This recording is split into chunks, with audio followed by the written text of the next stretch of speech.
Sir Imtiaz Jalil.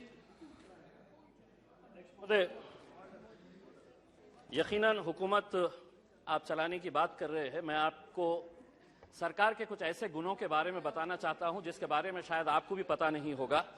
सरकार बहुत अच्छे तरीके से जादू का खेल भी खेलती है, और कैसा जादू का खेल खेलती है आंकड़ों समेत बताऊंगा।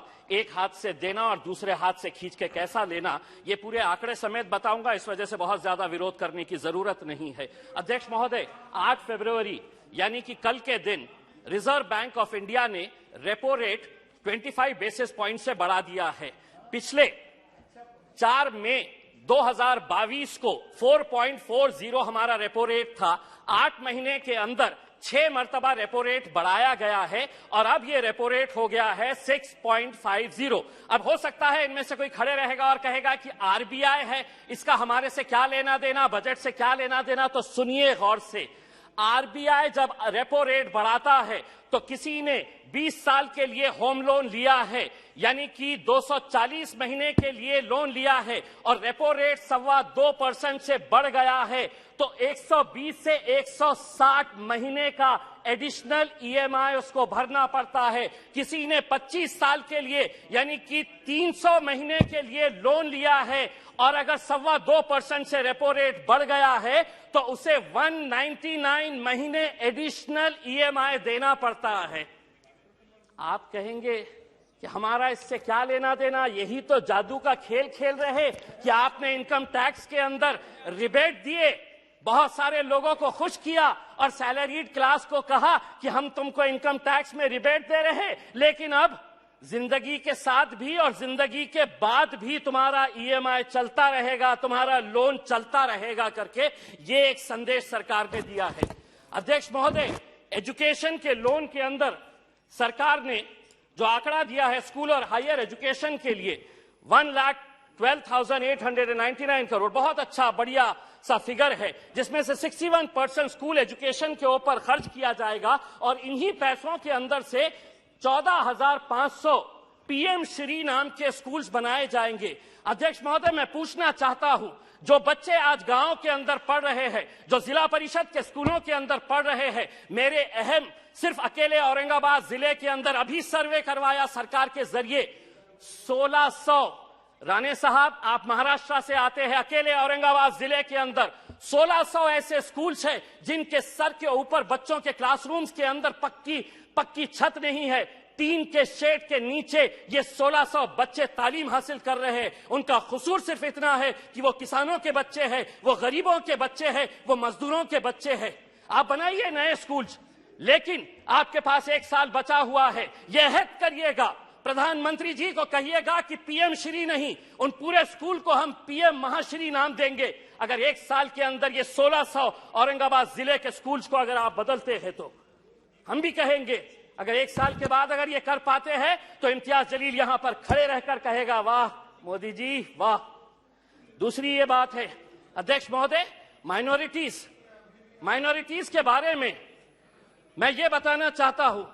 राणे साहब, हम तो फूल थे, तुमने हमें कांटा बना दिया, और अब इसी कांटे से कहते हो कि चुभना छोड़ दे। नहीं छोड़ेंगे, हम लड़ेंगे, क्योंकि इस मुल्क के ऊपर जितना आपका इख्तियार है उतना इम्तियाज जलील का भी इख्तियार है। अगर आप हमारे साथ नाइंसाफी करेंगे तो हम खामोश नहीं बैठेंगे, हम लड़ेंगे।